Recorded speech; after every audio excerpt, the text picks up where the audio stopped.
বেগম খালেদা জিয়ার শারীরিক অবস্থা বিমান ভ্রমণের মতো নয়, তাই উন্নত চিকিৎসার জন্য বিদেশ নিতে দেরি হচ্ছে জানিয়েছেন প্রফেসর ডাক্তার জাহিদ হোসেন। তবে তাকে বিদেশ নেওয়ার সর্বোচ্চ চেষ্টার কথাও তিনি জানিয়েছেন।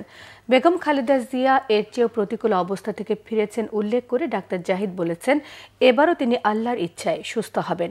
কোনো ধরনের গুজবে বিভ্রান্ত না হতে দেশবাসীকে আহ্বান জানিয়েছেন তিনি। রিপোর্ট করছেন আহমেদ সরওয়ার। এভারকেয়ার হাসপাতালে ভর্তি বিএনপি চেয়ারপারসন বেগম খালেদা জিয়াকে শুক্রবার উন্নত চিকিৎসার জন্য লন্ডনে নিয়ে যাওয়ার কথা থাকলেও সেই যাত্রার সময় পেছানো হয়। তার উপর দুদিন সাংবাদিকদের ব্রিফ না করায় উদ্বেগ উৎকণ্ঠা ছড়িয়ে পড়ে। এই অবস্থায় শনিবার বিকাল 4টায় বেগম খালেদা জিয়ার চিকিৎসা ও স্বাস্থ্যের আপডেট জানান ব্যক্তিগত চিকিৎসক ডাক্তার AZM জাহিদ হোসেন।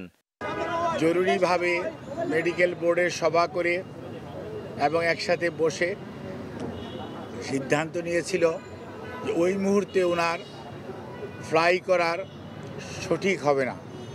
সেজন্যই আমরা ওনার যে বিদেশ নেওয়ার যে বিষয়টি সেটি কিছুটা বিলম্বিত হচ্ছে এবং ভবিষ্যতে হয়তো শারীরিক অবস্থাই বলে দিবে যে ওনাকে কখন বিদেশে চিকিৎসার জন্য নিয়ে যাবে অথবা নিয়ে যাওয়া হবে।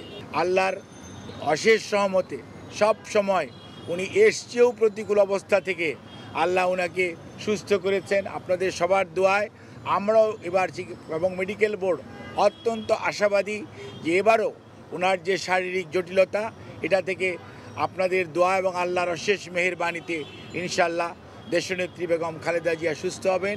আর বিদেশে যাওয়ার ব্যাপারে আমাদের সর্বোচ্চ প্রস্তুতি রয়েছে। যখনই ওনাকে বিদেশ নেওয়ার জন্য মেডিকেল বোর্ড যথোপযুক্তভাবে তৈরি মনে করবেন, শারীরিকভাবে মনে হবে যে ওনাকে সেফলি ট্রান্সফার করা যাবে। কারণ মনে রাখতে হবে 12 থেকে 14 ঘন্টা যখন আপনি এয়ার ফ্লাই করবেন তখন যে হাই অল্টিটিউডে মানুষের শারীরিক যে পরিবর্তন হয় সেটির সাথে খাপ খাওয়ানো একজন অসুস্থ মানুষের পক্ষে সবসময় সম্ভব হয় না। ডাক্তার জাহিদ বলেন, বেগম খালেদা জিয়ার ভ্রমণ করার মতো অবস্থা হলেই মেডিকেল বোর্ড সিদ্ধান্ত নেবে। মেডিকেল বোর্ডের সদস্যরা বিগত 6 বৎসর যাবৎ ওনাকে বিভিন্ন সময় যে সেবা দিয়ে এসছেন, প্রতিকূল পরিস্থিতিতেও আজকে হয়তো পরিস্থিতি কিছুটা বদলেছে, কিন্তু আপনারা সবাই সাক্ষী কি অবস্থার মধ্যে দিয়ে আমাদেরকে বিগত 6টি বৎসর পার করতে হয়েছে।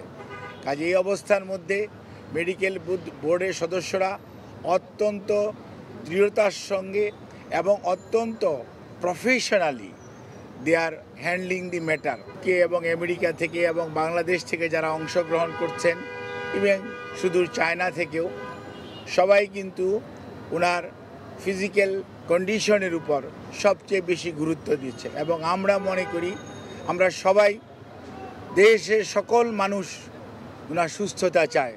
যে কোনো গুজবে বিভ্রান্ত না হবার আহ্বান ডাক্তার জাহিদের। আবেগপ্রবণ আমাদের সহকর্মীদের কারণে হয়তো অনেকভাবে বাধাগ্রস্ত হচ্ছেন, সেজন্য আমরা আপনাদের কাছে যারা একটু মনে কষ্ট পাচ্ছেন তাদের কাছে আমরা ক্ষমা প্রার্থী বিনীতভাবে অনুরোধ করব, আপনারা দয়া করে যে শর্ট ফ্যাক্ট এটার বাইরে কেউ গুজব ছড়িয়ে মানুষকে দয়া করে বিভ্রান্ত করবেন না।